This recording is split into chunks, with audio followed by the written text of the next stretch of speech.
All right, let's see. What do I need to pull up? Facebook. Keep up with the Facebooks. Turn my volume down there. Yeah, I'm giving away the surprise.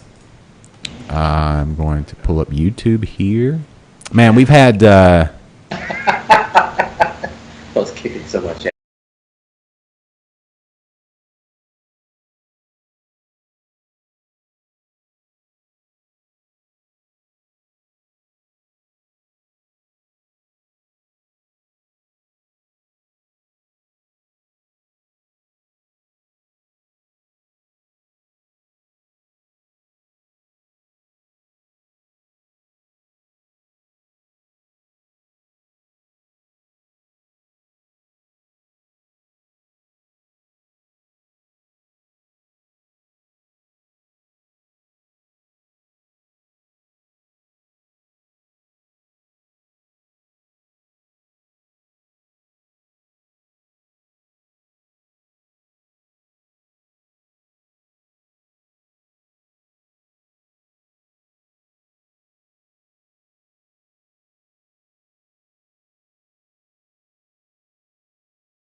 The following is a presentation of Stewed Productions.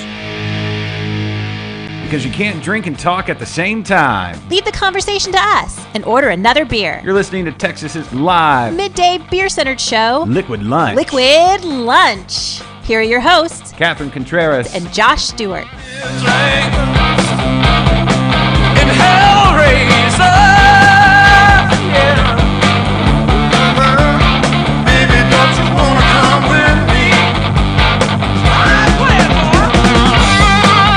All right, everybody, welcome in to another fabulous Texas Thursday. I'm a little off center there on my camera. Hold on. Can I adjust that on the fly? Oop, that's the wrong way. There we go. Ooh, look at me. Centered. Hey, everybody, welcome to Liquid Lunch. My name is Josh Stewart. With me, as mostly, Catherine Contreras is in hot pursuit currently. Mm-hmm. How are you, Catherine? I'm good. How are you? I am well. I missed you guys.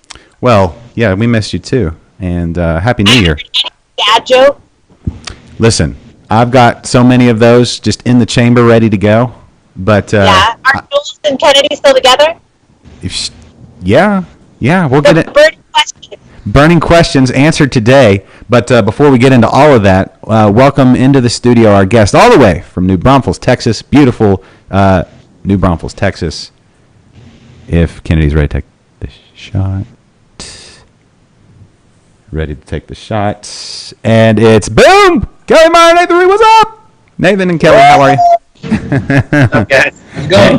How is it going? Well, that's the question we're here to ask you guys. How is it going? Going fantastic for us. Yeah. We just bottled up a really fun beer this morning, right before we got on the call with you, and ready to drink something now. Yeah, we're having a good time today. Yes, we are. It's a big weekend this weekend, or starting tonight, right? You've got a big release tonight, starting tonight? Yep. I'll let Nathan tell you what the beer is. He made it, but we, part of our bottle club, we try to have some exclusive things in there, and so we put this together basically exclusively for the bottle club and had a little bit left to share with some of our customers for the weekend. So, yeah, we do a seasonal fruited series quite a bit. Whatever fruit is in season, we will go get a boatload of it and then put some of it in our beer. And this last summer, we went out and picked 500 pounds of prickly pears. 530 pounds of prickly pear. I think I still have some prickly pear spines in my hands from those trips. But we had a keg left over that we decided we wanted to do something fun with, and so we dry hopped a prickly pear sour with mandarin and Bavaria hops. So kind of a nice citrusy hops. So I've never seen a dry hopped fruited sour quite like that one. And that's what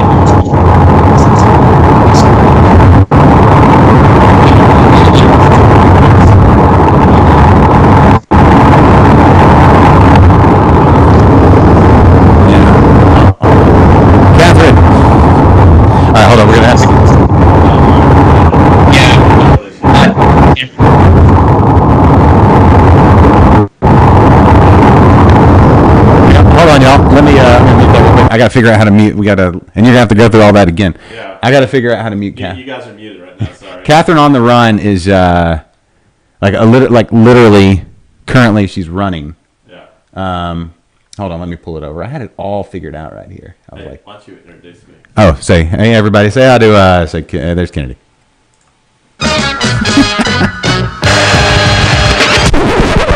Hey, how's it going? I'm Kennedy. Or what's new? See, I'm not allowed to speak until Till spoken to? no, I'm not allowed to speak until we play that song. Oh, well then, hey, So, yeah. welcome to the show. Thank you. All right. It's nice to be here. Is it? Oh, I Yeah. Oh, that's man. I don't know. That was weird. I don't know what I did. That's no. Huh? You don't want that? The shot you have right up of me right down in that. Oh, that's better. I'm just trying to figure out this out. Oh, Okay. is it still bad? No, it's all good. We're all good. Okay. Yeah. Good. All right. I like it's good when we're all good. I think did everybody leave? Nope. Let's see. We're coming back. All right. No, So let's see. Catherine, are you there? Let's see. Let's unmute Catherine. I think you killed everybody. I think you. No, I didn't. Catherine, you're still there, right? Oh wait, no. No, I I muted think- everybody. There we go. Catherine's still there. Okay. But she's driving down the road. Yeah. Apparently with the phone hanging outside the window. Yes. All right. We're gonna figure this And out. I think you dropped the other call. No. He jumped off and then came back. So let's do this. Oh, yeah, they're back. Yeah. I see movement. You let me know when everybody's framed up, right? Everybody's good. Everybody? All right. Well, I still camera. Catherine, I think has her camera off. Yeah, she has her camera off. Yeah. But there we go. All right, guys. There we go. I just muted. All right, her. we're good now. Finally. We're good. All right, now you just get to see a picture of my kids in the background from like 7 years No ago. one can really 10 see years it ago. though, so it's fine. That's fine. Okay. All right, so guys, let's take it back and let's talk about the release again because I think we live show, it happens. Let us talk about the release for this weekend. Remember all that stuff you said? Are they hearing me? Okay, hold on. Maybe no. Hold on. Let you have look NR. Yeah. It's muted. Do I? Turn around, and look at the monitor. Oh, that's not how it's supposed to be. Hold on. It says muted Yeah. on there. All right, there we go. Oh, hey. Hey. There we go. Okay. Sorry, guys. I messed that up. All right. Now, from the top, remember all that stuff you said? Say all that again about the release this weekend. Sure. Yeah. Sorry about all that. this is a kick-ass beer. You should fucking drink it. Yeah. Oh. Hold on. Now listen. We got the counter. Yeah. Yeah, we got to... Wait. So yeah, I don't know how much of that got cut out, but I was saying we do a seasonal beer with different fruits that are available year round. So essentially, whatever's in season that year, we'll get as much of it as we can. And earlier this summer, we picked 530 pounds of prickly pear fruit from a local Texas rancher's property. Cut up all that fruit, put it in a beer. It's called Saison de Figue de Barberie, the barbed fig, which is prickly pear in French. And then, so for a special release, we do this thing called the Waffle House series. Is that what we're calling it? Chateau series. But Chateau series, yeah. And so, this beer is that Figue de Barberie, the prickly pear sour that we then dry hopped at the rate of 2 pounds per barrel, so pretty heavily dry hopped with Mandarin and Bavaria. So a nice kind of interesting sort of almost citrusy, but not quite hop. And we're real excited about the flavor profile. Those two flavors play very nicely together. But I hadn't seen a dry hopped prickly pear. I haven't seen a prickly pear sour, period. But certainly not a dry hop. This is gonna be a fun beer for people to put in their face. Yeah. All right, so you said y'all harvested the prickly pears. So you went out into fields with cacti and rattlesnakes and... in August. So, Yeah. Yeah. Yeah, I almost died. I forgot to take water the first time we went. And I fell down a couple times. It was an exciting event. But hey, anything for the beer. Yeah. We'll sacrifice what we need to. So, all right, describe the flavor of prickly pear. I know they're kind of purple, right? They're Very purple. Very purple. Yeah. To me, prickly pear kind of tastes like a cross between a berry and a beet. And it sounds weird, but it's got kind of a nice earthy quality that's surprising.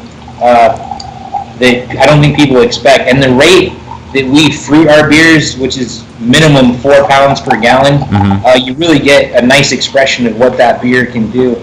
Kelly poured some here, and I don't know if you can see Yeah, look at that. the color on that beer. It's pretty red.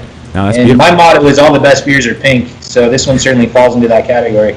Yeah, no, it's a beautiful visually beautiful beer, and I think that's a huge part of it. So when you see that placed in the glass in front of you, proper glassware, right, start out of the bottle, an awesome looking bottle placed in front of you, and then the hard work that went into it. All of that, to me, all of that adds to the enjoyment, right? Kennedy, do you feel the same way? I do. The pinker, the better. That's Beers, right? yeah, we're talking beers. Of course. All right. So, you know what we haven't done? We should do our segment where we talk about what we do on this show. Yeah. Okay. Which is, I'm with you. It's with time for your favorite segment and mine here on Liquid Lunch. This is What you drinking?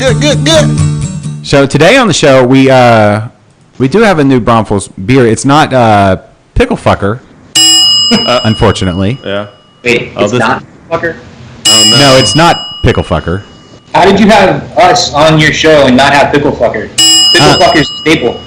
I saw Pickle Fucker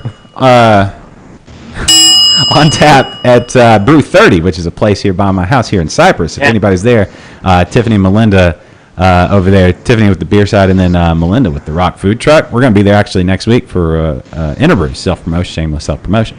But a fantastic spot here in the greater Cyprus area. This is going to be hard to keep up with. What's that? The fucker counter. Fucker counter? No, I feel like I think we're accurate, right? I think So far we. I should have brought I should have brought like a paper and we need somebody. a notebook or something.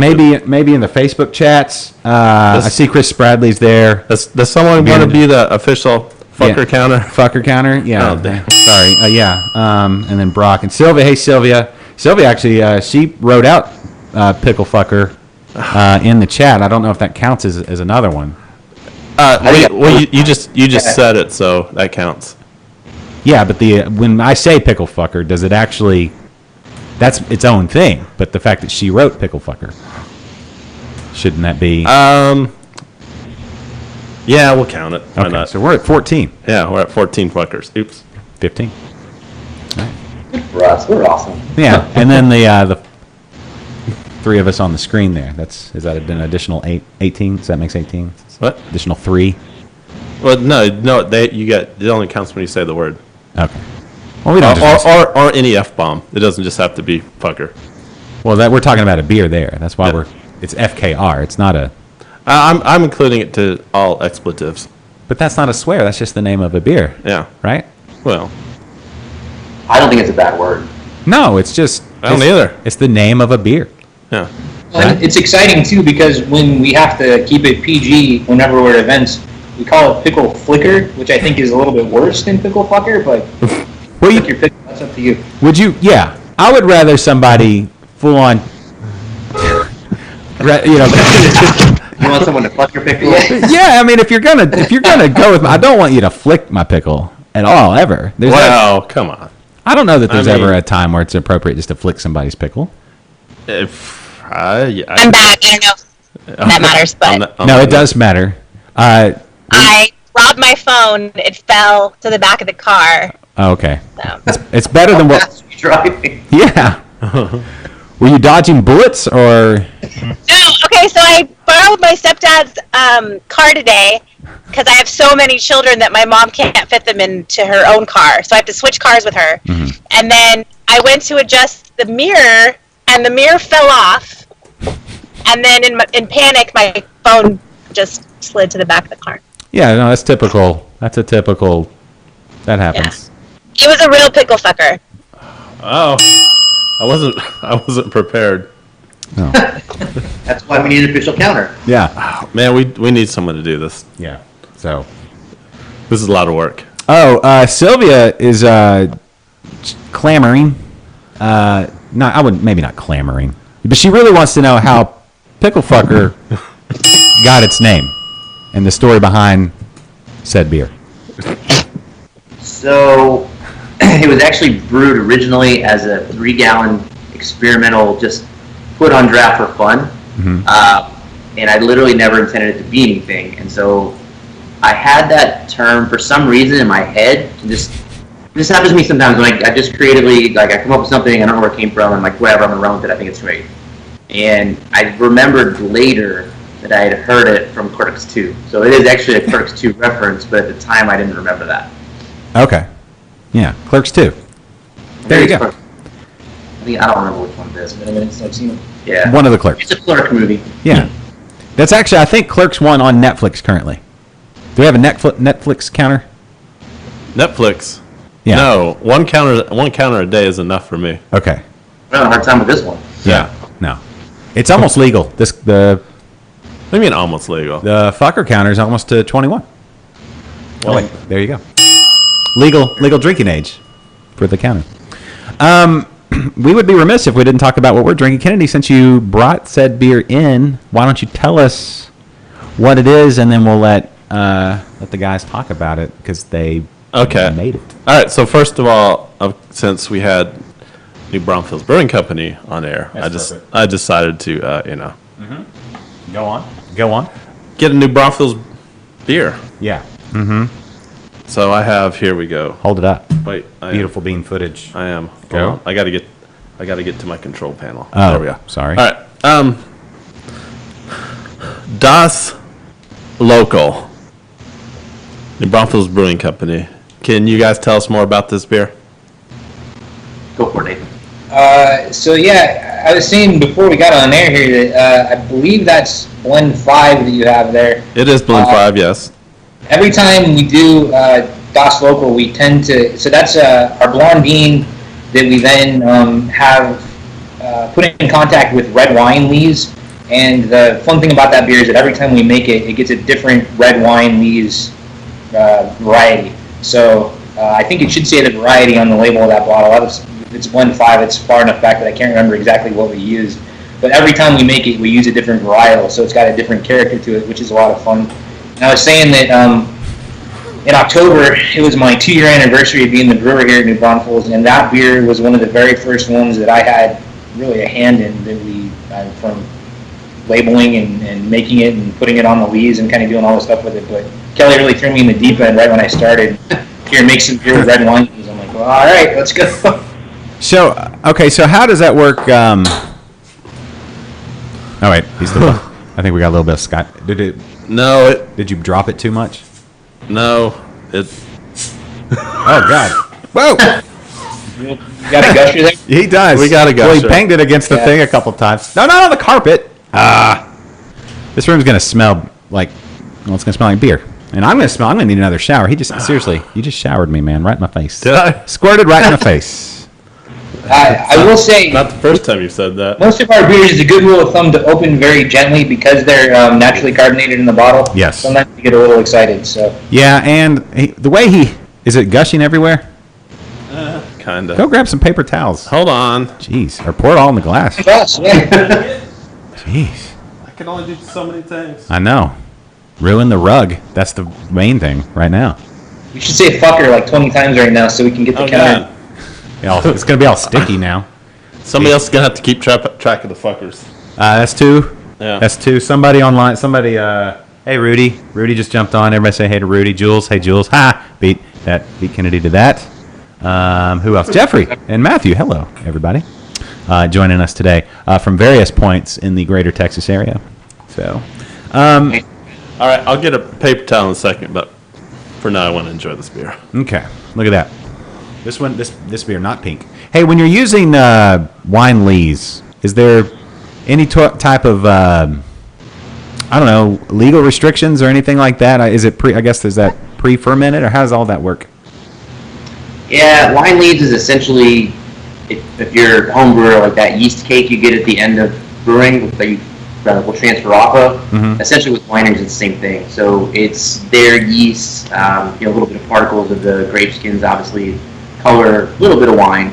But overall, the way TABC works it, as long as it's under 50% of that product, so it's 49 or less, and it's still beer, and we can kind of do whatever we want within reason. So. Okay, so you can put pretty much anything in beer as long as it's below 50%, so that it's still that's the threshold is 50%, so it's still beer.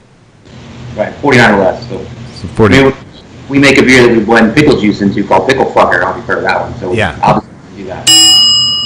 Well, and then we released a Goza called Jose the Rose Goza, which is, I think we skirt the edge of 49% wine to 51% beer. That's a rosé that we got from William Chris Winery up in Fredericksburg that we blended basically 50-50, 49-51 with a nice light sour wheat Berliner Weiss that we made. Add a little bit of salt to it, and that's a real nice summer truck. I was going to say, when does that one come out? That sounds fantastic. It came out last year. You guys got it in Houston predominantly at Whole Foods. Mm-hmm.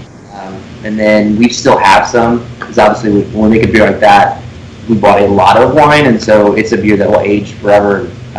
When 3 will come back to Houston, probably in the spring. We'll bring it back out of the cellar.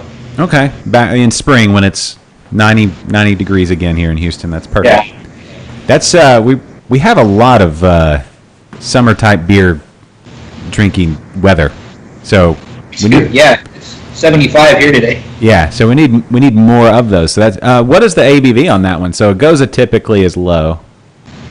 Wine. Well, we blended with wine, so it's going to be quite a bit higher. It's around 7%. Okay. So could be dangerous. I mean, it's so drinkable, and then yeah. How's that Das Loco holding up? That's some of our older bottles are. It's kind of interesting to see what they do out in the wild. Well, it smells like Kennedy's thumb. He had that right down in the bottle, so that's. It's well, okay. Let me. I apologize for my lack of beer vocabulary or tasting vocabulary. On the aroma, Kennedy, put your nose in there. What do you get? I know. right, Talking to my last episode of Interbrews that just came out this week was with Randy Mosier, and he wrote the book on tasting beer. So shameless self-promotion right there. Is there a counter for that one yet? Did you know you have flavor receptors in your bones? Your bones? In your bones? Are you sure you don't mean your bone? No, your bones have flavor receptors. Oh, okay. And how they interact with everything, we're not quite sure. But when you taste something really, really delicious, you're like, I can feel it in my bones or whatever. That's part of that. Yeah. But anyway, he also talked about how you're supposed to. Who's going to check it though, right? He might have been fucking with you. Oh, damn it. He wouldn't do that. No, he might. He probably would. No. But he's got a new book coming out in a year and a half that he's researching now, and it's like a deep dive into the science of tasting and flavor perception and all that kind of stuff. So he'll talk about the bones then. But I get oak for sure, and a little bit of, I guess, would there be is that the Brett kind of aroma? The natural like kind of. What do they call it? No, they say like horse blanket. I don't know.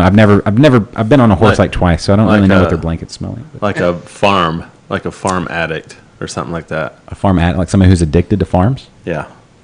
Or attic? Attic.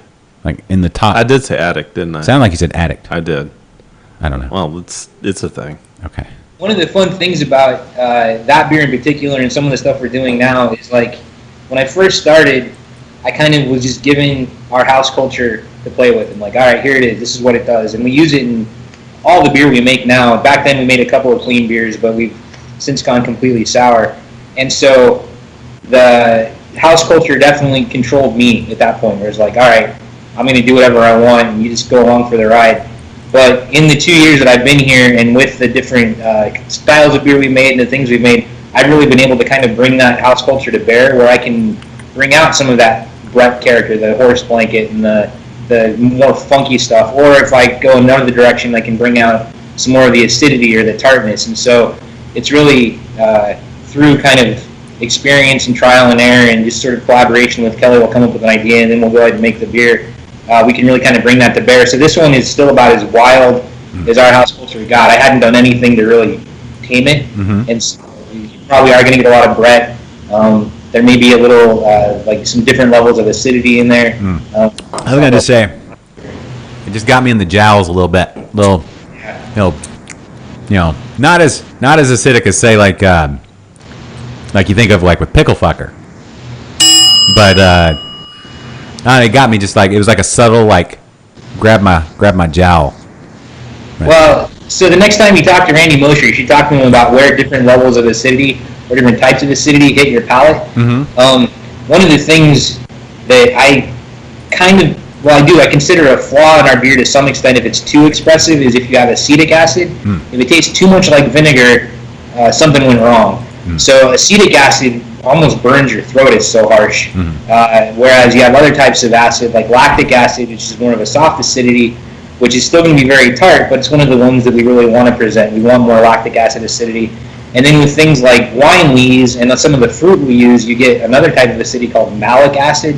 And malic acid tends to be more present in fruit, and that hits your palate, to me, kind of like mid-range. It's not quite the soft acidity of lactic, and it's certainly not as harsh as acetic, but that malic acid kind of rolls through there. And so what we try to do now with all the beers we've made, and even back then, was balance those levels of acidity out. So some level of acetic acid is appropriate, but not too much. And in a beer like Pickle Fucker, where there's actually like vinegar added, you're still going to get some of that acetic acidity. Sorry, I'm kind of geeking out here, but just talking about these different levels of acidity and where they hit. That's why you feel it in your jowls. That's really where I get lactic acid acidity.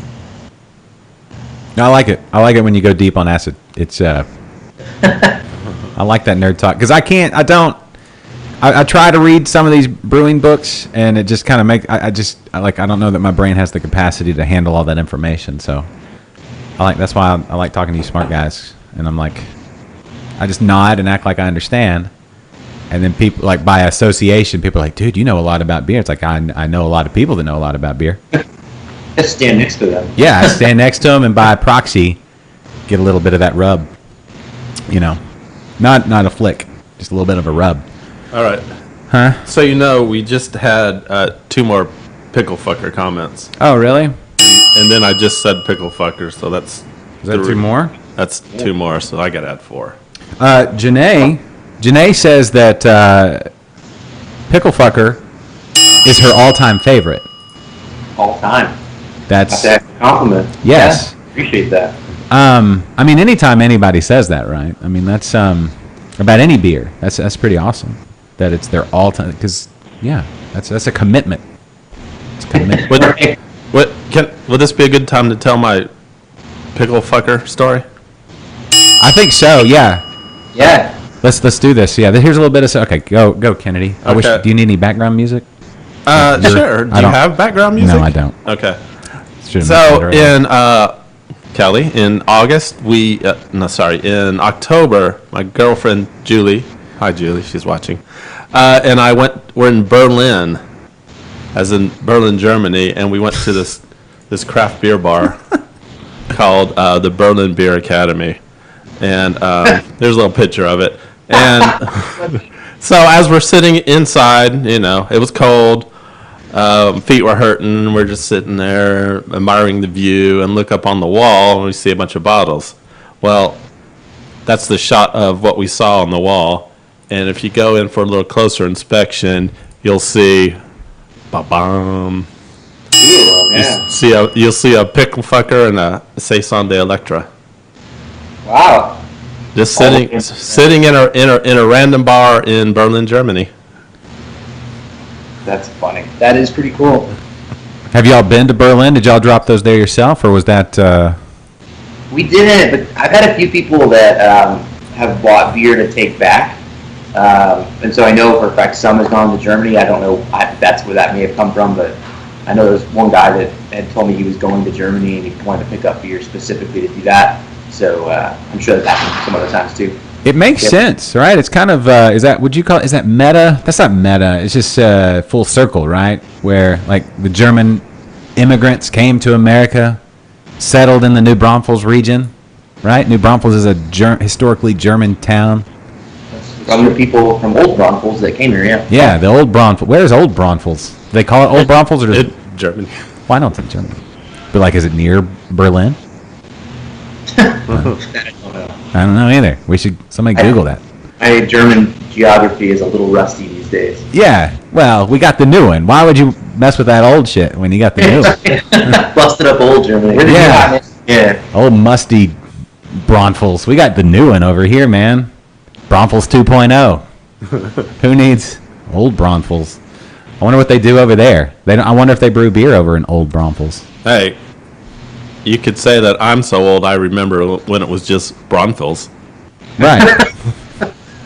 It was just Braunfels. Could say that. Yeah. Somebody needs to somebody Google.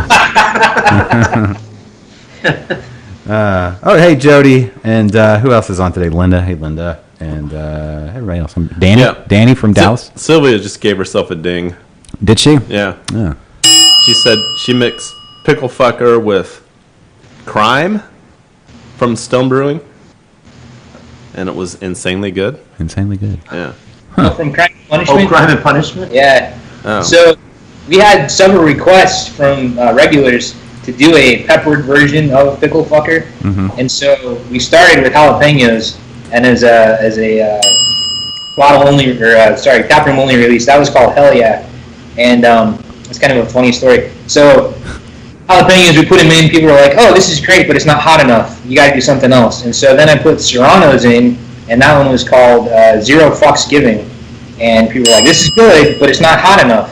I was like, all right. So then we did one with habaneros that we called Fuck Yeah. Fuck Yeah.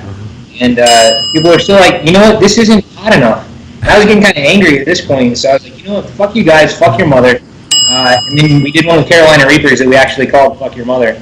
Limited release. But yeah, I could see that the peppers had a nice level of complexity to it. Ah, you're killing me. Carolina Reapers. Carolina Reapers, yeah, I think I put 6 in a 5-gallon batch. You couldn't drink a glass this size without it hurting your face. Like you were feeling it for a while afterwards. Are those the hottest? Yes, the Carolina Reapers. The Carolina Reapers. Yeah. They were. I think there might be one hotter now, but for the longest time they were the hottest pepper in the world. Yeah. I know there's one as well. Ghost Fucker. Ghost Fucker. Yeah. Oh, the Ghost Pepper. Yeah, the Ghost Pepper. They're up there too, and there's like the Scorpion Pepper or something like that. I don't know. Once it gets above habanero, it's just like, it makes my face go numb. So, I don't know. The trick with all those is finding the balance, because no beer is fun to drink when it's out of balance, and so you have to find out just how many peppers you can put into where it's still fun to drink without burning your face off. I didn't do that with Fuck Your Mother at all. That one I was like, screw you, this is all the peppers we're going. Burning all your faces. Yeah, all your faces. It'd be like Raiders of the Lost Ark, where everybody melts. And your mom's. That's how hot it was. She wasn't even there. That's how hot it was. So, but you could. What are the days like when you're having to like sample these beers, trying to get the balance right with all those peppers? They can be kind of fun. The worst part is I did it twice, and the second time was absolutely my fault, and I was dumb because I did it. But I have to degas the kegs, and so all the CO2 pressure that's in the keg after I put the peppers in there comes out and blows right in your eyeballs, and it's essentially like being maced. Yeah.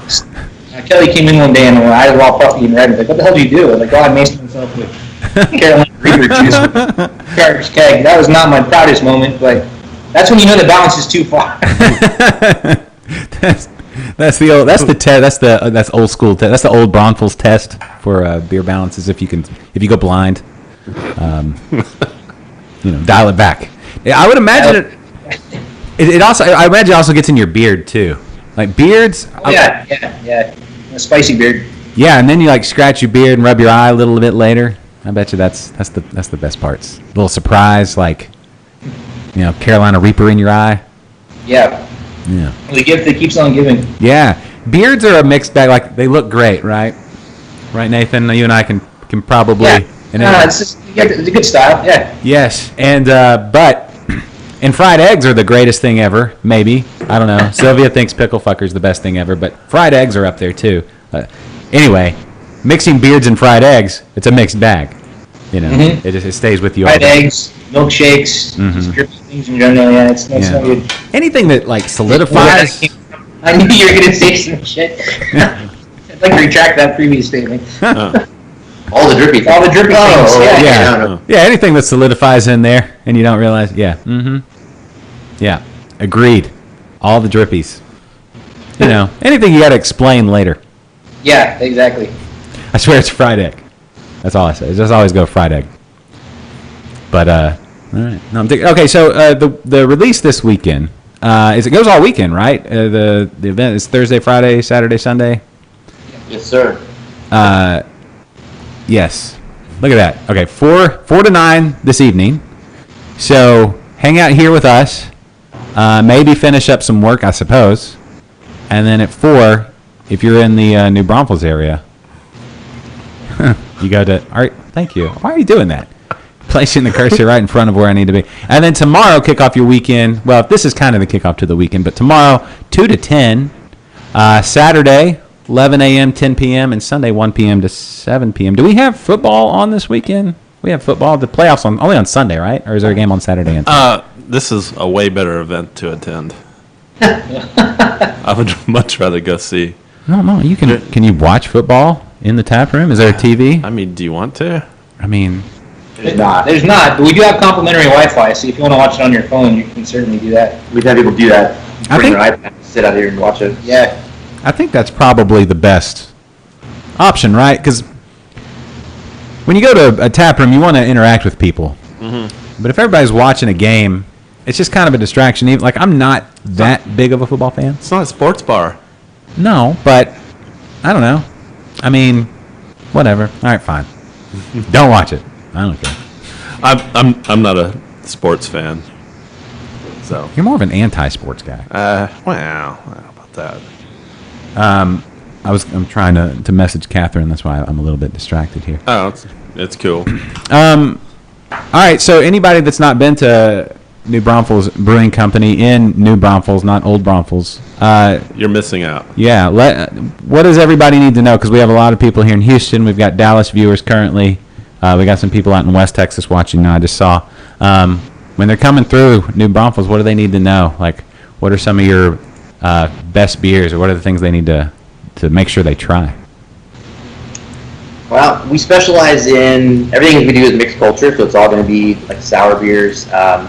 I personally think the best things that we make are Saison Day series, which barrel-aged Blondine, re-fermented with seasonally available fruit, kind of like the base beer of this, and it rotates all the time. So whatever we've got seasonally available that's new and fresh, we'll use. We still have the Fig de Barberry, we still have the Romsey, which is raspberry blackberry, but like our peaches, our clementine, like those are the most fun for me, and I would definitely recommend taking a look at those. Nathan may have a different choice. No, our Saison series is very solid. We get a lot of people who come in and really enjoy like the Das Local that you're drinking there. Some of the more wine forward ones, because a lot of folks have never really experienced the beer that can also have a little bit of wine character. Mm-hmm. There's a toy store right next door to us, and a lot of times the husbands will come in here to have a beer while the wives and kids are over shopping at the toy store. The husband won't like any of the beer we have, but when the wife comes to pick him up, she's like, "Oh, wine!" And then we'll try some of our beers, and we'll end up taking a case home. I'm not trying to be like gender normative or anything, but it's just how it happens. But anyways, It's beer for bitches, yo. I was gonna say it all. But the wine beers I think are really exciting, and a lot of them we have really transcend the idea that people have as far as beer goes and what it can be. And that Das Local you have, maybe getting a little long in the tooth. I still think it's probably pretty good, but we just released a Das Local with, what were the leaves we used for that one? That was the Black Spanish Thomas. Yeah, so we actually got like the actual grapes left over from the Black Spanish harvest here. That was Dry Canal Creek? No. Lost Rock? Now you messed me up. I can't remember. It was a local winery, and the fun thing with that is that I actually put unfermented wort in on top of the grapes and let whatever wild culture was on the grapes ferment the beer out. So it's a totally different character than some of our other beers, but it can showcase what the wild yeast on different fruits can do and what they can bring to the table. So a lot of that stuff never leaves the tap room. So you can come in, and if you like more wine forward things or more fruit forward things, or we've got a barrel-aged Blondine, the Evanescent, that's fantastic. there's really a wide range, and we can certainly take you on a journey if there's something that you like. If you don't like things that are too tart, or you like things a little more tart, there's all kinds of good stuff. But it's worth stopping in just because of the selection we have, for sure. That's not available in most other places. What are fermentation temperatures and things like that? What are the wild local yeast? What are they into? Like what's their personality? What do they like to ferment at? Well, because they're from Texas, they like it a little hot. So most normal beers will ferment anywhere between like 65 and 70. Ours kind of like it in about 72 to 76. We get some nice flavor expression. So not super warm, but definitely warmer than the average. Okay. That makes sense though, right? I mean, that's what they're used to. That's what they're comfortable with. Exactly. Yeah. And so it really is like it's a cool thought. You know, when you think, I don't know how many of our viewers are into like sour and wild fermented and that sort of thing, wild cultures.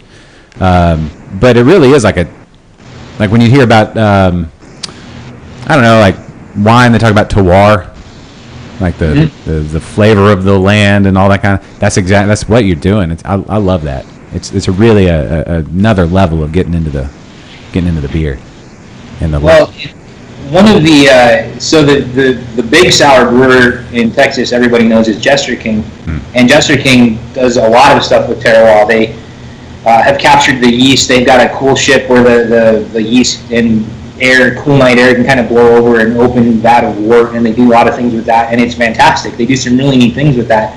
But their wild culture that they've captured, even, what are they, 30 miles, 40 miles north of here? Maybe 40, yeah. Is completely different than ours, even right here. And we did the same thing to capture our yeast. We put out some unfermented wort and let just whatever wild yeast and bacteria that was in the air fall into that. And when we found one that we liked, we kind of cultivated it along. So even within a 40-mile stretch of distance here, you get a completely different terroir. So it's that hyper-local. And one of the things that we like to celebrate is the locality of what we do. So all of the fruit we use is local Texas fruit for the most part. There's a couple of things where it just doesn't grow in Texas, but we still want to make it. But when we can, it's all as local as it can possibly get. The yeast is very local. So when you talk about terroir, when you come and taste New Braunfels beer, that's the taste of New Braunfels. Put that on the T-shirt. Wow, we should put that on a billboard. Yeah, we should. That's the stupidest thing I've ever said. But it's not.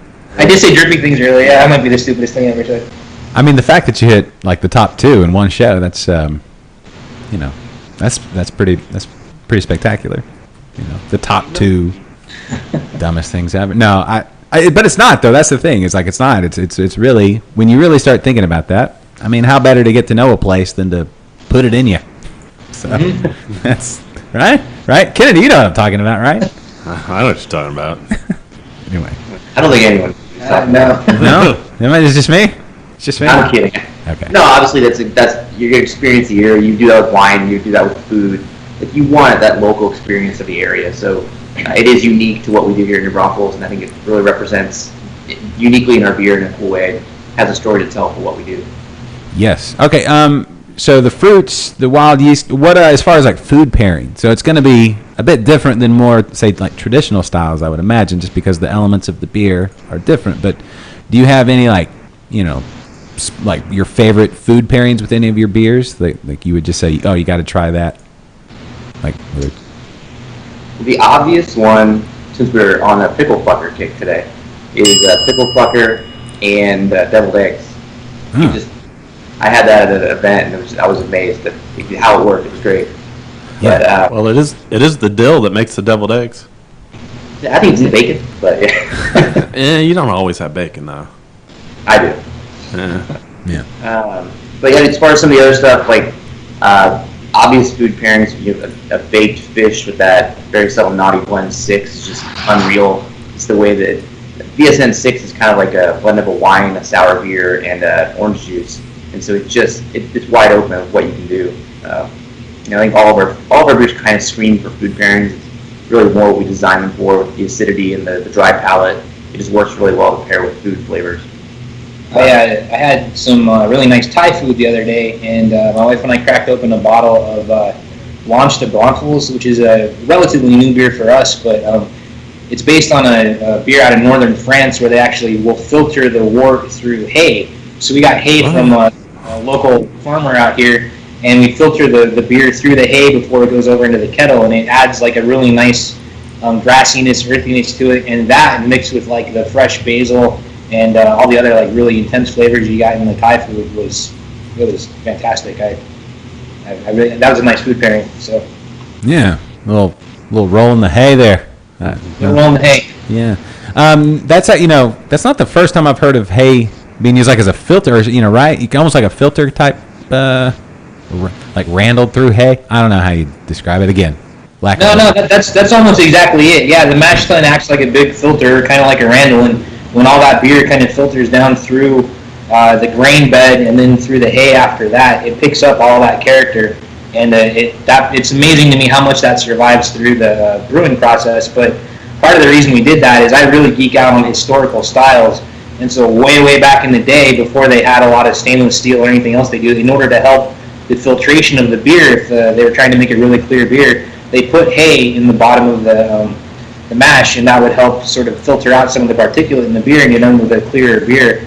But it also obviously affected the flavor. So yeah, our buddy James Carlisle at Whole Foods Brewing Company, he did a saison with hay, called it a hay-son. Nice. And it's really good beer. Yeah, you ever? How about a saison? I don't know. Are there different types of hay? Like, Well, yeah, there's different types of grass. It's got to be There different is, types of hay. actually. So when we looked at it, we were able to get 2 different species, I guess. And so we actually researched the 2 to see which one actually worked the best for what we wanted to do. So we did pick the species of hay, but we didn't try the other kind. So I guess we didn't do side by side. oh, yeah, so that would be. Well, again, to keep things local, there's only certain types of hay that will grow in Texas because it's so hot. So we couldn't do alfalfa, or we couldn't do like barley straw or things like that because they just don't grow here. And we wanted to use stuff that was from here. But who knows? They use a lot of different things in different areas. It's again that terroir. Yeah, no, I like that. See, when you try to like culture, I tried to do an open fermentation here on a Hefeweizen once, on top of my refrigerator. Oh. And turns out that when you cook bacon and stuff in the same kitchen, ended up tasting like a sweaty sock. And so I guess my terroir is sweaty gym sock. Thank God you still have the radio show to fall back on. There's that. Yes, this obviously. It's I don't know. I don't know what Houston would taste like in a glass. I feel like it would be if I had to put a finger on what Houston would taste like. The swamp, sweat, petrochemicals. Yeah, it'd be interesting. And what if petrochemicals are some of the best tasting and things we've carbon ever monoxide. had? Yeah, like heavy traffic. Yeah. Tastes like heavy traffic and long commutes. I don't know. We'll just hook up a hose to the end of the back of the car and bubble it through the beer. I'm so tired after having this beer. I don't understand. It's like it tastes all right, but 1 or 2 of those things, and I need a nap. I don't know. Carbon monoxide stout. It's fun. You say that, but somebody's going to make it, and it's going to be a thing. Yeah. Well, okay. Question: Any of the now what y'all are doing? This is what y'all are doing is kind of far out, but it's also like way back. So it's not like I wouldn't call it trendy, but it's different than what a lot of breweries do. But there are a lot of breweries out there doing some crazy stuff. Do you see any of these trends? Are y'all ever going to put like glitter in any of your like a barrel? No. Okay. I don't think there's anything wrong with trends like that. One of the things that's exciting about beer is that just watching where people take it and the directions they go with it.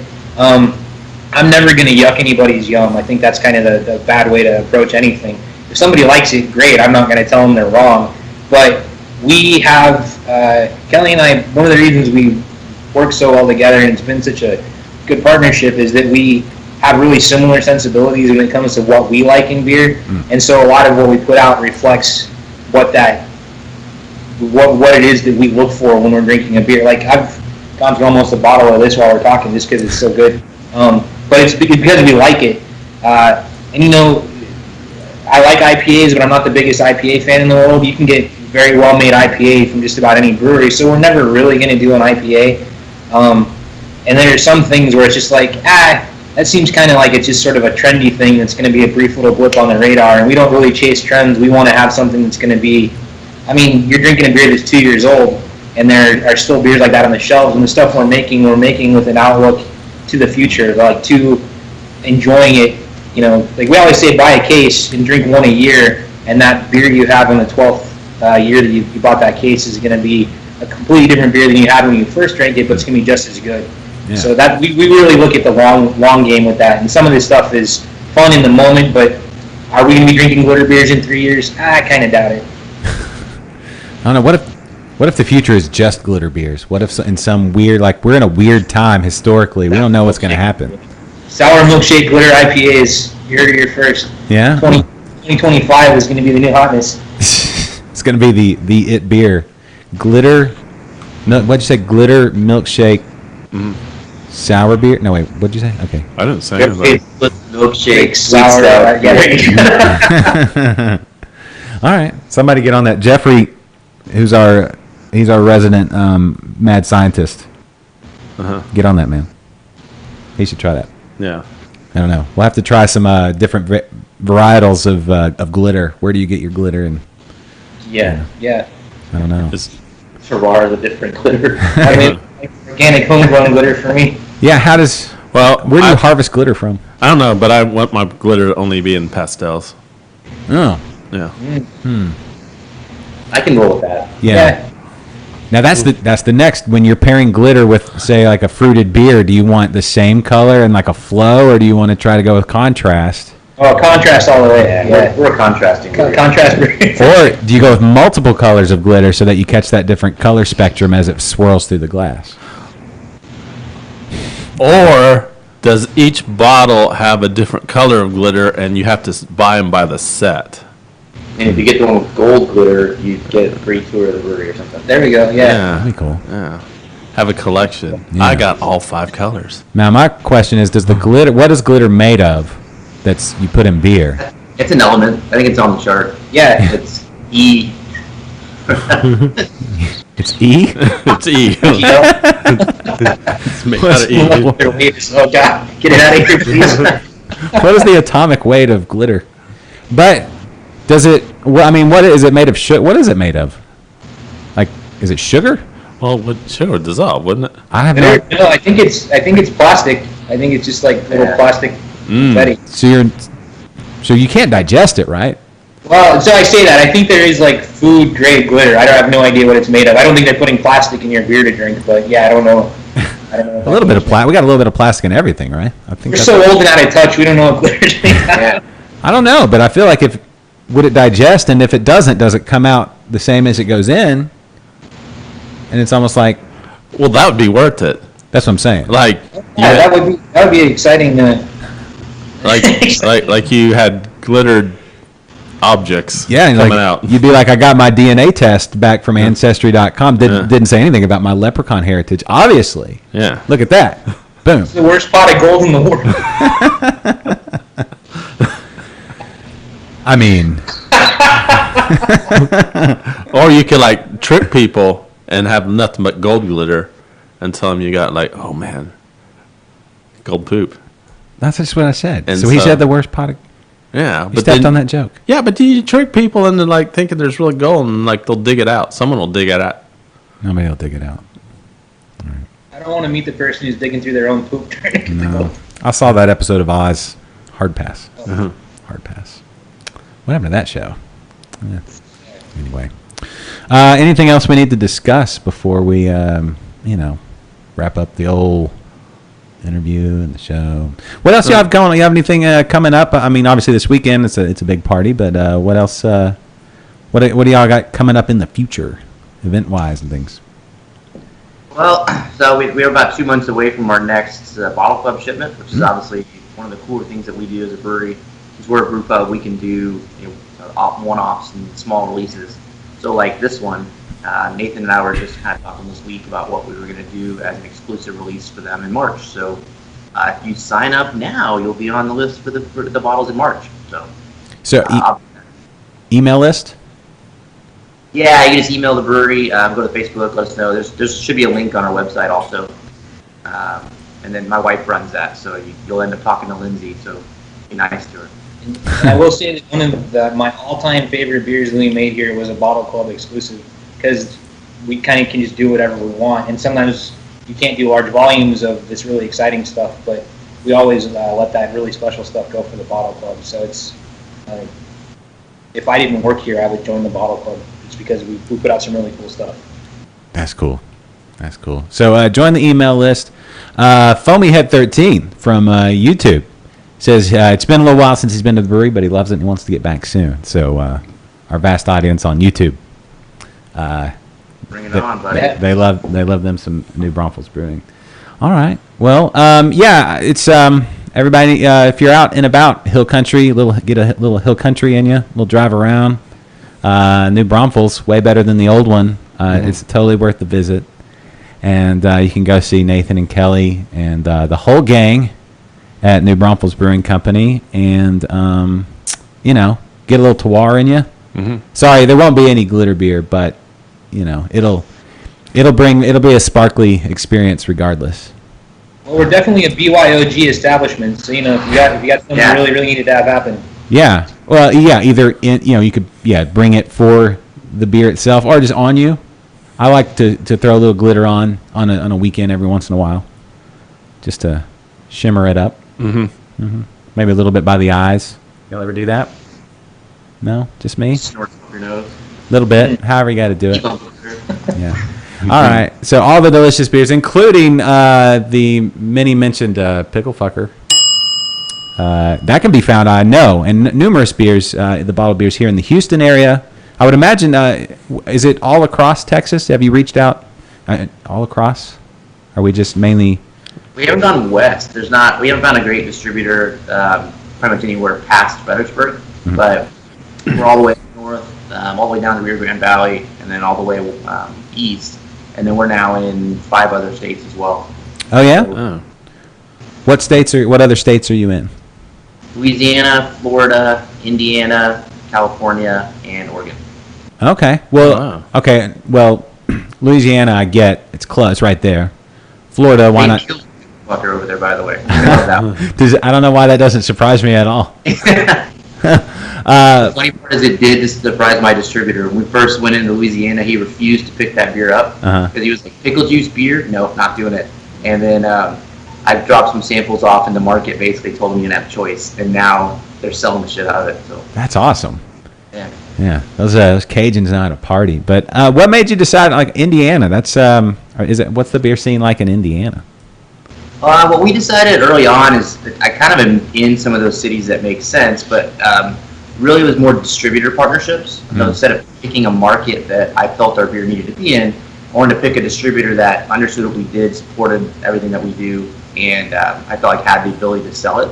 And there's a great distributor there in Indiana that we work with that handles a lot of unique brands, and just the relationship was right. And so we said, we may not sell a ton of beer there, but let's get it in the hands of the people that want it, and if he's one of them, then let's do it. So they're our newest distributor, so we literally have only shipped them once, and I think it was November maybe. Okay. But yeah, they're definitely they've got it and they're doing well with it. That's where Upland is too, so that's another sour that's pretty popular. Okay. And they're in Indiana, so it's the beer's not as off the wall in a place like that as it would be in Longview, Texas, or something like that. All right, no, I get it. Okay, cool. Indiana, there you go. Like, who knew? They're like drinking that, like, who's your daddy? I don't know. Is that the state motto? I don't. Who's your daddy? Who's your daddy? Anyway, all right. Okay, well, everybody. It's kind of weak. Is it? Yeah. Is there anything else we need to talk about? What about, like, I feel like we need to give some love to the Texas Craft Pack and the legislative session going on. Is there a legislative? Or it's coming up. Well, yeah, they've introduced 2 bills. What was it, Senate bill? The government shut down. That's the federal government. It's state government, but it should be in May, I think, anyway, so we got a little time. Okay, but there's been a couple of the bills introduced, correct? If I'm not... what were they? I think there's breweries coming here to go, I know, and then I'm not sure what the other one is, but... Okay. Yeah. Packaging currently can't sell a 6-pack, which is kind of ridiculous, and so they should definitely pass that one. Yes. Yeah, that one should. We're the last state of all of them. Every state. Indiana, Florida, you name them all. We're the only one that can't sell beer to go from a brewery. So hopefully that gets passed. And to get that done, everybody listening, contact your local representative and local senator and get it in their ear that you want that passed. Because I saw a tweet this morning from one of the distributors, the big guy, or the maybe it's the distribution lobby or some, I forget who it was. But anyway, already starting to come out with their counter whatever. What possible argument could they have to justify not doing it? The tweet said that it would be unregulated, like convenience store and or a bar, just in a brewery. Yep. So that's stupid. That doesn't work. It is dumb, but that's what they got. So that's the argument they came out of the gate with. I don't know. I think they just have to throw out a random argument and then just throw piles of money. I think that's kind of their strategy. Yeah. So it is definitely worth contacting your representative about, though, because this kind of stuff, the more voices they hear about it, the better. And the craft beer scene in Texas is really doing well right now, and it can go nowhere but up. And we're only going to be able to do that if the people who are passionate about craft beer in Texas help make that push, so that people will want to open breweries in Texas and want to have the kind of experience that will bring people in so they can have a good time. So if it's something you care about even a little bit, go ahead and let your representative know so that we can get this kind of stuff through. It's just important. yes, and as you guys show, I mean, I hear every once in a while you'll see the argument brought up in like, oh man, we got another new brewery. Is the bubble going to burst or something like that? It's like we haven't even scratched the surface. I mean, when you think about the different ways people are approaching beer, like you guys, it's completely different than say like Live Oak, which is completely different than a Brash, which is completely different than all these. We've got so many different approaches, and even anything that's close together. You and Jester King, somebody could kind of lump you together, but you're still worlds apart. So there's a lot of good beer that needs to be made, and it's being made, and we need more of it, and we need more good people like you guys, and we just need more beer freedom. We don't have enough, Kennedy. We don't have enough. We don't. No, we're not even close. Any of that talk about bubbles. The only bubbles you need to talk about are the ones in your beer. You know, Chicago has over 150 breweries. Houston has 50. Are we up to 50? About-ish. Yeah. Depending on where you draw the line. Yeah. Yeah. If you go all the way up to College Station, all the way down to Galveston, and then way out east and west. Doesn't San Diego have the most breweries per capita? I think so. For people? But I'm just saying, Houston is bigger than Chicago. Hello. Thank you very much. Yes. It's not bigger than Yeah, we Chicago. are. Yeah, No. we passed them. What? When was this? Like last year. You saying Houston has a larger population than Chicago now? I think so. People are leaving Chicago. They're coming to Houston. I think Well. it covers dirt for sure, but Yeah, we're bigger, geography-wise, but I think we are. I think our populations are. Big. Hold on, somebody else look that up. I'm just gonna go with it. Don't fact check me. Okay. yeah. Just say things as if you need it and and then you're no argument. Yeah, dude, we totally passed Chicago. It was this time last year that we passed them, and we haven't looked back since. It's demographics. Hold on. I got to address something. What's that? Misty just said she's going to Chicago, but she doesn't have time for breweries? What? Well, throw a rock in Chicago and you'll hit an excellent beer bar or a restaurant that's carrying good beer. Don't go to the brewery, that's fine, but definitely check out the beer scene. There's so many places you can try it. Yeah, You need to make some time. I bet even the airport has a good bar. Yeah. I don't know. Yeah, even the airport has a good bar. Kelly, I'm gonna go with that strategy from now on. Just say stuff that I'm. Man, the airport's got this excellent bar. Yeah, I'm just gonna start saying stuff like I know it's Yeah. true. I haven't been to Chicago since I was 9, so I'm sure it hasn't changed at all. Anyway, okay. Well, I think that's good. I think all that's good. Misty, go to get some beers. Get some beers. Misty drink. Yeah, please get some beer in Chicago. Get some beer in Chicago, Misty. Bring some back. Send it to us. Yeah. Okay. Anything else we need to? Yeah. Bring some back for us, Misty. Anybody else we though need she lives in to? Florida. Anybody else we need to address? Jeffrey, we said hi to. Jody, hey Jody. Oh, Danny up in Wichita Falls says he gets his hands on some new Bromfield's Brewing beer often. Hey Robert from Twisted Acre. John Denman. Everybody knows John Denman, right? Hey, John. Who's John? Blood John, I believe it is. Yeah. John What's up, Denman. John? Yeah. Hey. When you gonna let us back, John? Yeah, right. Yeah. You come in and you mess the place up one time, and then you kicked out for I it. don't know. Hey, Omar. Omar's watching. And Andrew. John's the only keg of our raspberry blackberry sour saison that came to Houston. So I think he got it delivered today or yesterday. Where, Drink of Oh. Ages? Yep. Oh. Oh. Oh. Look at that. wow. Hey, Pate, man. Yeah. When are you gonna invite us back, John? John Denman's living the life. He's got a radio show. He's got his own bar. He kind of calls his own shots. He gets all the best kegs. Yeah. He does. He gets all the best kegs. He does. What does he do? Is he just, does he like, they call you up and just like, hey, man, I need some of that. And then. Really, at the end of the day, he makes the sales process easy because he knows what he likes and he knows what's good beer and isn't. Mm-hmm. So I'll just send him a text with a description and he's like, nah, I'll pass, or yeah, give me one of those. Okay. So quick and easy. So I usually just deal with him directly. I don't even go through my distributor for him. Okay. That's cool. Yeah. John Denman needs to write a book on owning a bar and doing that, all that stuff. Maybe? All right. We'll see. All right. Well, we'll wrap it up. We'll let you guys get back to. He needs to write a book about how to grow a sexy beard. Yeah, he does, man. He's got a good one. All right. Well, we'll wrap it there. Nathan and Kelly, thank you so much for joining us today on the show. We really do appreciate y'all taking time out of your busy schedule and having a beer with us. And thank you for making such delicious beers. And Can we get one more? what do you mean? We're sitting at 49. Oh, one more of the. Should we do it? Should we stop at 49? I don't know. Like on a count of three, like all do it together. Yeah. Yeah. How about that? 1, 2, 3. Fucker. Pickle fucker. There you go. All right. Okay. Anyway. All right, that was good. Count that up, 50. Oh, 50. Does that count as 3? Well, that we was all- 4. We all 4 said it. Oh, well, what about the people saying it at home? Or wherever they're at? Well, Just people randomly walking around, at work? yeah.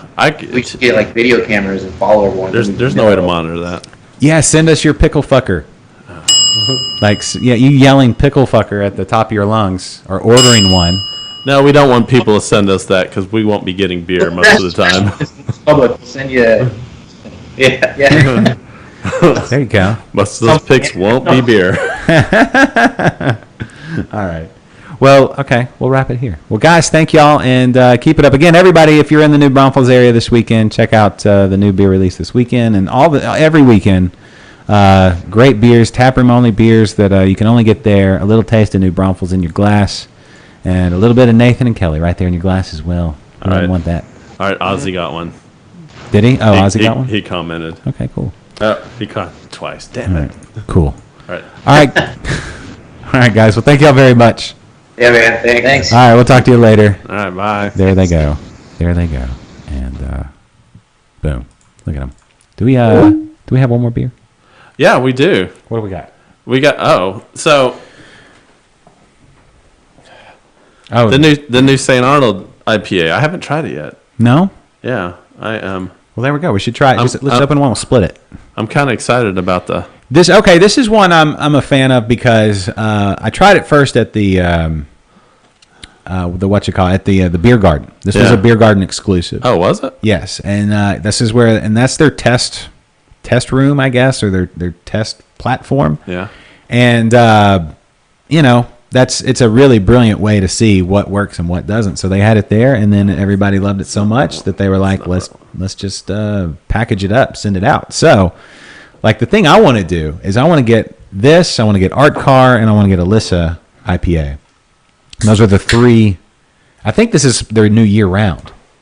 Yeah. I think they're doing this year round now. Do they only have 3 IPAs? I mean, they've got Endeavor, which is a Imperial, and then they've got some of their other releases that they've done that have been IPAs. Pub Crawl's a pale ale, so yeah, I guess they have 3 IPAs. But Alyssa's more of an English style, which I love Alyssa. If you can get these, check this out. These pint glasses here. I've been telling you this for years, right? Yes, I know. No, not just you. I'm talking about the people watching. These are the Spiegelau IPA glasses, and they are specially designed One, the shape here, the bowl, to hold and release aroma as you drink. You get a lot of hop aroma. But these ridges here, they release extra hop aroma. And then there's what's it called when it's got the little thing at the bottom here? You can see. I don't know if you can. Let me hold it right up there. You can see how the bubbles come up right off the bottom. Etched. There's an etching at the bottom to help also release more hop aroma. So these are designed by Sam Calgione and Sierra Nevada. What's his name? King Grossman. They designed this one together, and it's the perfect IPA glass. But Alyssa IPA, like try that beer and then try it in the glass, and it's just like it opens up to a whole new beer. It's delicious. But this is a good All beer right, too. here it is. Go for it. Try it. There's my first sip. Right here.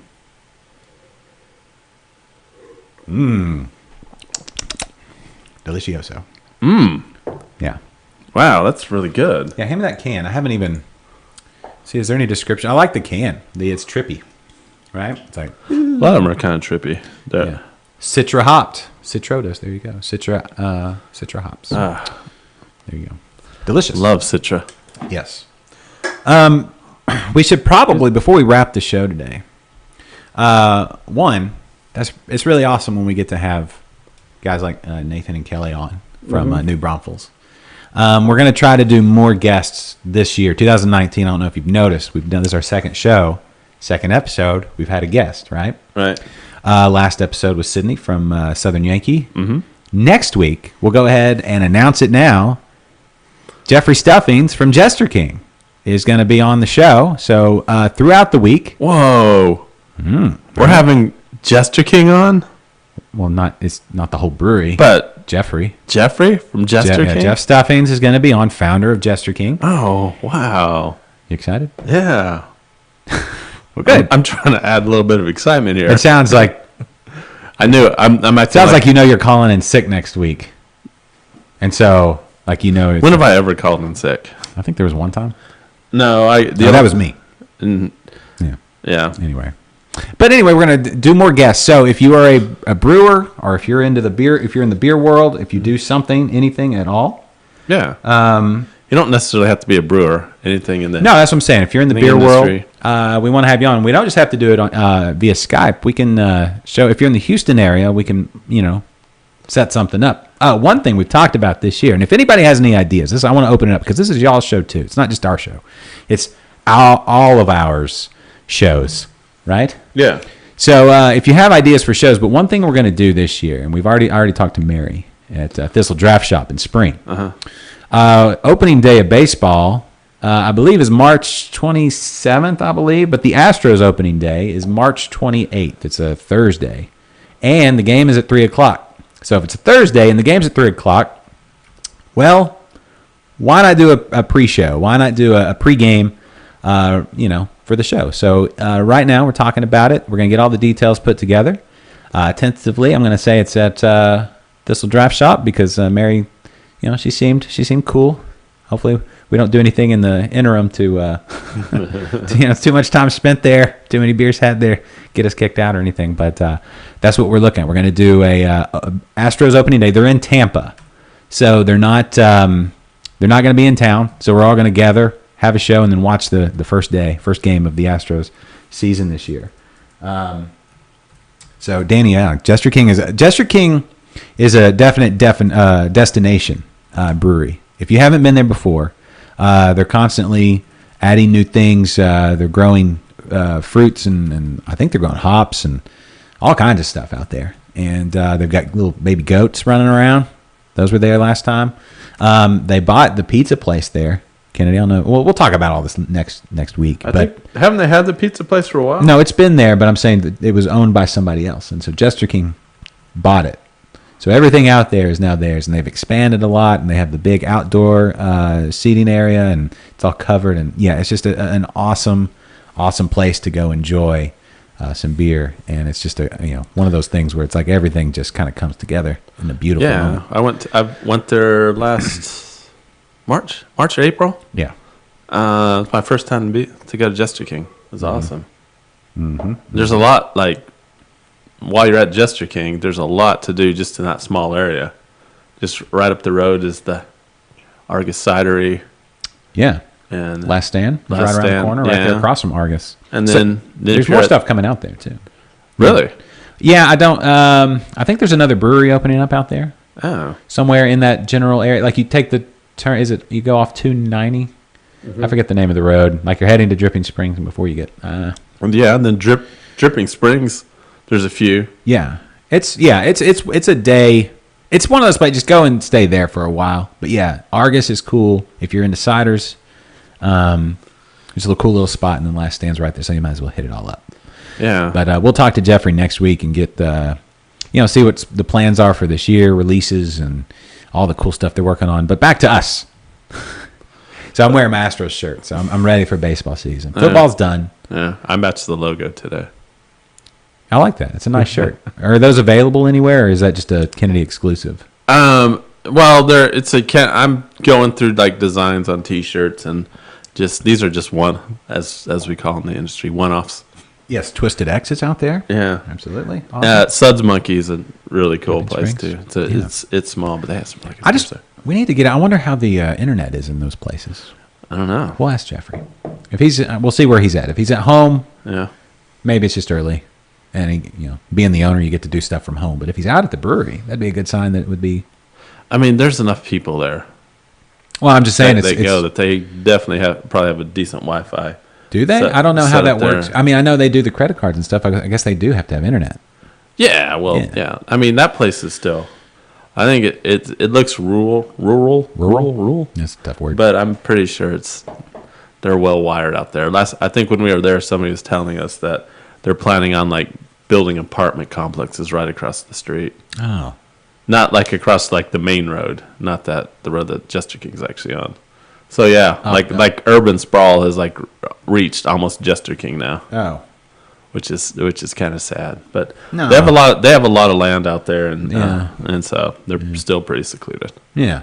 No. Yeah, they bought a lot of land. That's the cool thing about it is they own a lot like around them. So that's cool. But anyway, I say about the baseball opening day watch party. We're going to do. The plan is currently there is I think 5 Thursday day games. The first one is against Tampa Bay. So Misty, or anybody that knows any good breweries in the Tampa area, Yeah. Is Misty in the Tampa area? No, she's in Orlando. That's close enough. It's all Florida. It's all Florida. It's closer than she is to here. Yeah. But if you know of any like good independent craft breweries in the Tampa area, if anybody has been there and knows any, pass them along. Isn't Cigar City in Tampa? Are they still independent? I don't know.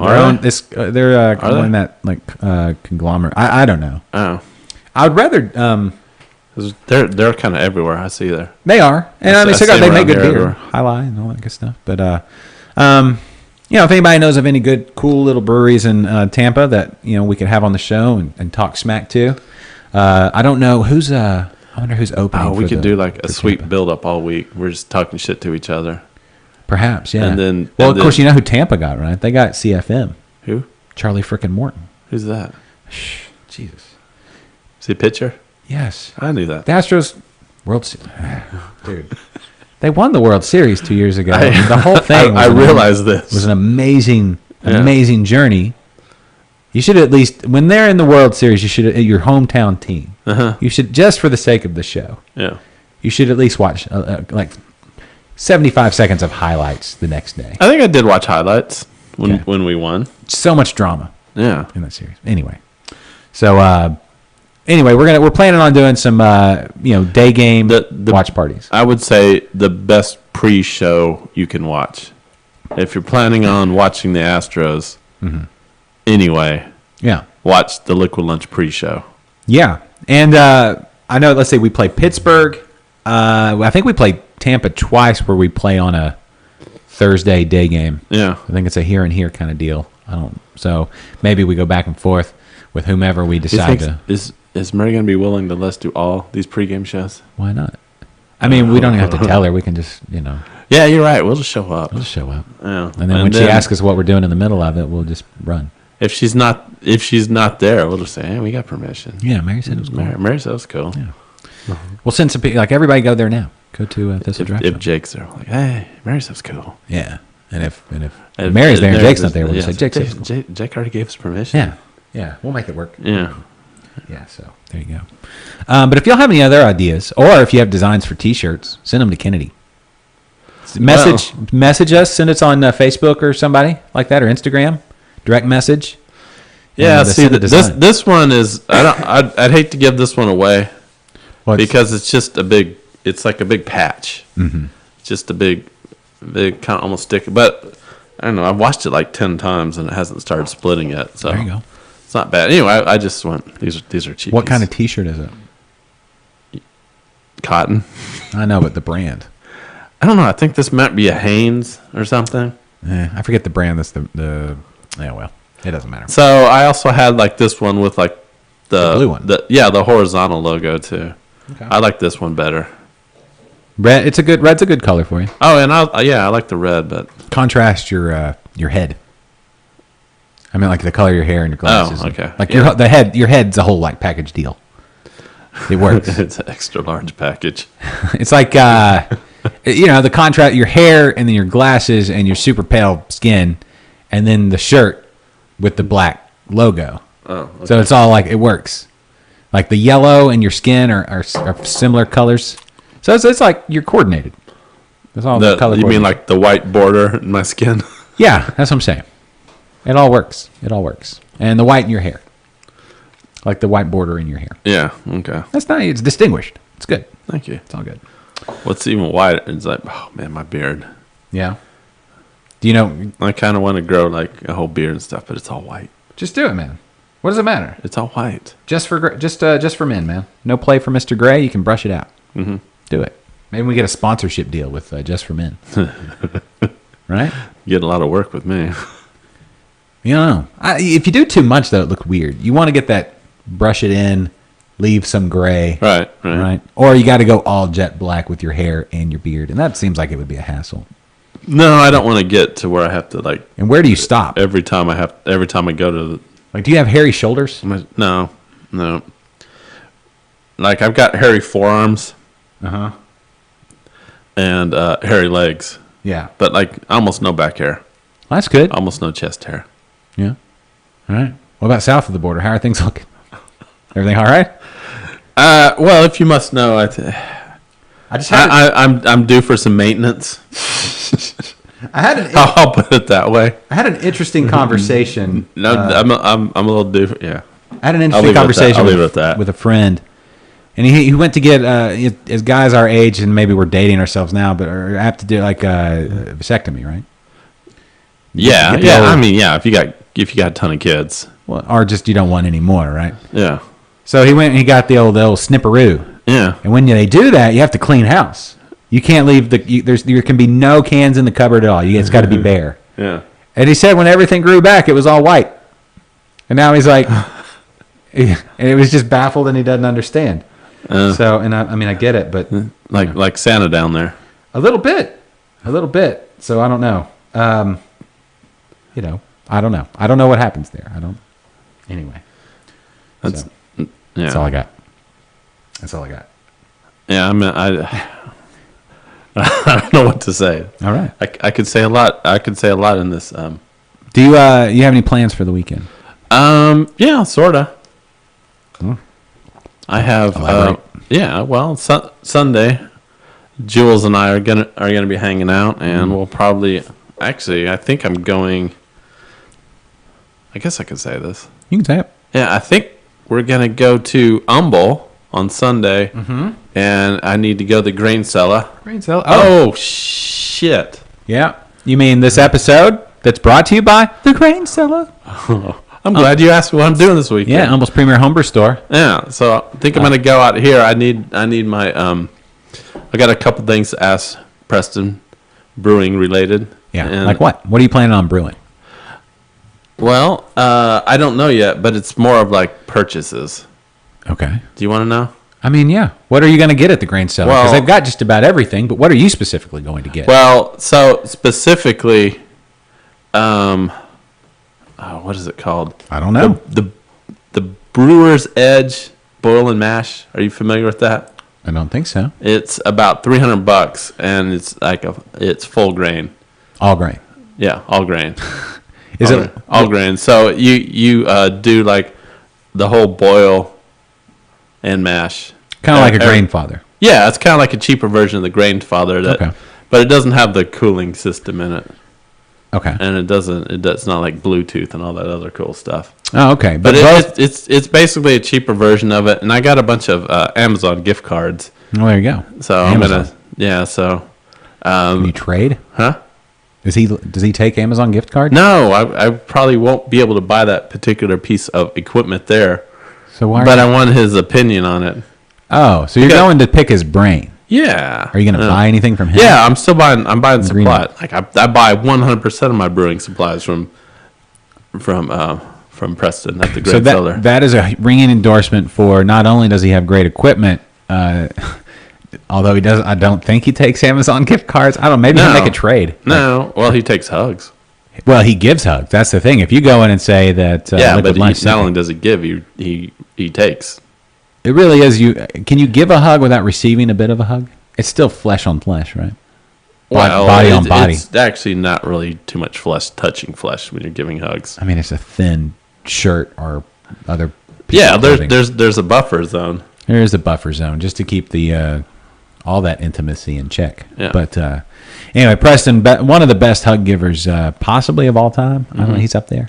But if you go in and say Liquid Lunch sent me free hugs, and Preston will hug you up. So yeah, I'm overdue for another batch. So I do need to get my supplies to do another batch. Yeah. I don't know what I'm going to do yet. Oh, and he hasn't had my I've got a Christmas cheer beer for Preston. Yeah. So I saved one to drink with him to get his opinion, and then I giving him a late Christmas present. Yeah. One of the good looking bottles. Okay. And then that is all my Christmas cheer beer. I didn't get to save any of that stuff. Leo just jumped on. Big shout out to Leo. How you doing? So also Saturday or Sunday when we're over there, I think we're gonna go hit up Ingenious Brewing. Yeah. Julie and I like to go to breweries. Yeah. That's why she's awesome. Where? Oh, you said Ingenious. Yeah, In Humble. Yeah, Ingenious. Well, I'm there. Also watch for. I don't know. They're getting close. Getting real close. Megaton. Oh, They're yeah. getting close. And- And of course, I stopped by Hop Stop. Okay. Yeah. Tell Rick that I sent you. And then if I have time, so we're going and doing like a board game night. Yeah. A lot of people are off Monday, so Sunday we're allowed to stay up late. Yeah. So we're gonna do like a board game night at a friend's house, Okay. and You gonna take any beer? Of course. What are you gonna take? I don't know yet. What have you been in the mood for? Oh, I'll be able to. I don't know. I think maybe if I go to Ingenious, I'll like pick up some crowlers there. I tell you what, Ingenious and love Spindle that. Tap. Speaking of Leo, hey Leo, innovative and putting out some of the hottest stuff. Yeah, they have some really interesting beers at Ingenious. Yes, so it's Definitely not your normal stuff. No, and the toppers and the fruited sours and the fruited everything, the stouts. Oh, they have this. Last time I went, I got a crowler. I think I brought it on the show. The Snickerdoodle, I believe, a pale ale. Yeah, Oh man, whew. yeah, and a great tap room too. So, Yeah. just watch those cameras.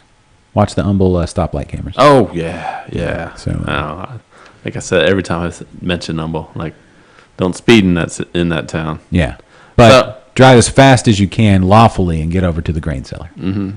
And new year, new beer. So, so my friends that were doing the board game night at Living Spring. Okay. So I think maybe if we have time on the way, maybe after Ingenious on the way to Spring, we might stop by Backpew if I have time. Back pew would be good if you need a snack. Yeah. Probably food trucks at any of these Like places. Snack Pew. Well, yeah, maybe. Sure, they probably will have a food truck. I don't know specifically off the top of my head what they'll have, but I love Backpew. Backpew's great. Yeah. But if you're in Spring though, Thistle and those truffle fries. Yeah. Is there anything better? Man, I don't think it's still on their menu, but they used to have the octopus tostadas. Yeah. I wish they would bring that back. If they I don't know. I may be there. I think I saw it. I think I saw something with octopus in it. Man, when I go over there, sometimes Mary hooks me up with some of the stuff The off-menu stuff? The off-menu stuff. Yeah. Like probably the best beef jerky I've ever had. Really? From where? Did they make it themselves? Her cook What? made it, and it was just like stuck in the back. Really? Yeah. That's the cool thing. You can watch the kitchen staff do all that, and it's pretty remarkable. They have a pretty cool kitchen setup and everything. So anyway, anything else we need to speak on, talk about, give light to before we get out? We talked about the grain cellar. Yeah. We talked about Craft Pack and the legislation that's going on. There's a Senate bill and a House bill. They're co-sponsored by both parties. All right. Hopefully, we can get things right here in Texas and not be the only state that doesn't allow breweries to take beer to go. Now this just hold on. Let me change. Let me get off the grain cellar. Okay. So this currently you can buy beer to go from brew pubs. Yes, packaged beer to go. Just not production breweries. Right. The ones that like a St. Arnold. Yeah, the ones that produce over what's the cutoff? It's like 200,000 barrels. No. It's like 20,000. Oh, 25,000. I don't. It's more than most breweries do per year. Yeah. Production wise, because you got to think most of the breweries that you go to are somewhere in that 10 to 30 barrel brew house range. Yeah.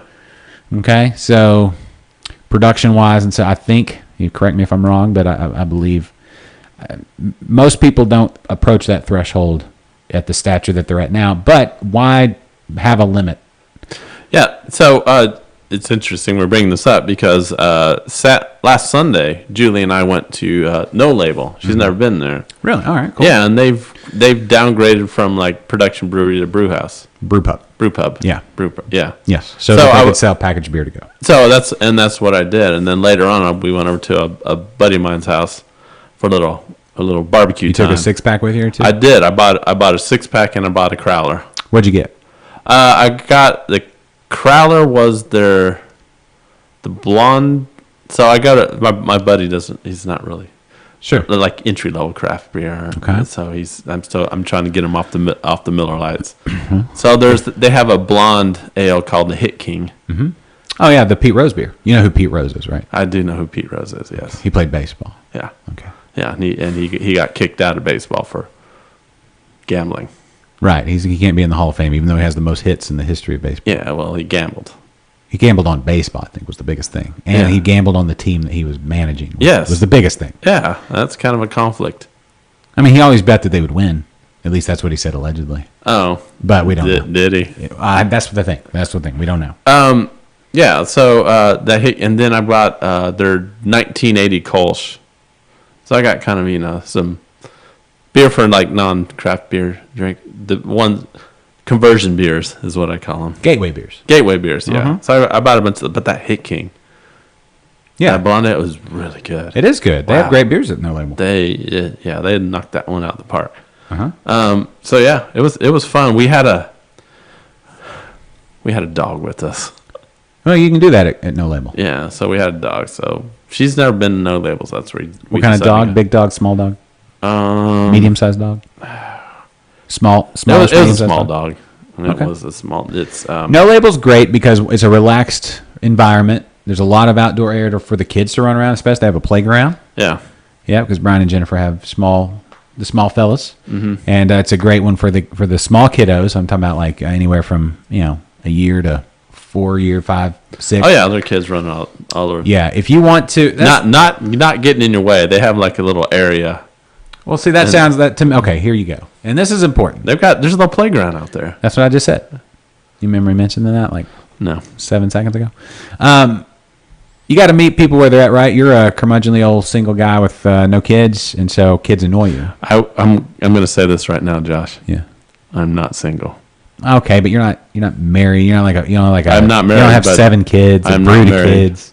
You don't drive a minivan like I do. No. Okay. We're in different places, right? I have a minivan that has just the door opens and crumbs and crayons fall out of the door. Uh-huh. That's where I'm at in life. And No Label can cater to both. Delicious food, great beer, but cool places for the family, and a place for people like such as yourself that And really good beer. and dog friendly and really good beer. Yeah. So and out in Katy, just a relaxed deal, not off the beaten path, but you're on I-10, but it's over, off of First Street, and it's just a great place to hang out. Yeah. So Julie, her go-to are like ambers and reds, and sometimes it's kind of hard to find those styles. Not every place has them. Okay, yeah. But No Label does. Yeah. Yeah, I got Ridgeback.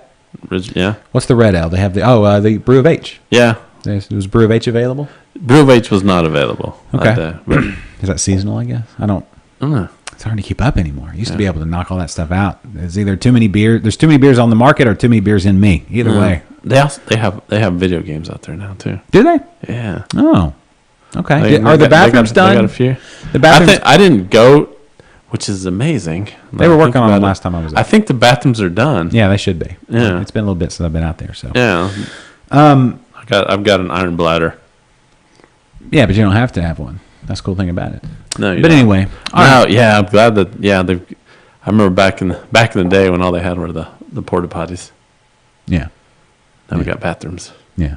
It's nice. It's nice. Yep. So plenty of great places to go have beer this weekend. I'm actually on Saturday. We're driving up to Dallas for the day. We're in the full. Let me guess. Yeah. There's a gymnastic tournament. Gymnastics competition. Yes. So we got to leave early in the morning. We're going to go up and do our competition and drive back in one day. What part of Dallas? I'm not even sure. Okay. Actually. You going to go get a burrito while you're up there? Maybe for lunch or something. We'll see. It's going to be a lot of driving. There's a lot up there. So there is, and I believe we'll be. I think I've mapped it out. I think we'll be close to something. I'll tweet it out. So that's what we're going to do on Saturday, and then Sunday will be close to home. So I don't know. We may do, depending on the weather. What's the weather supposed to be like this weekend? Do we know? I don't know. Hold on, let's check weather forecast for the weekend. Your Liquid Lunch weather. So you'll be close to home at the 15 and 45s if you're staying home. In the Cypress Share, Great Cypress Share, it looks like sunny with a high of 54 degrees. Oh, you've got options. Yeah, we got options. It'll be good fire pit weather for this weekend in the Cypress area, Cypress, Greater Houston area.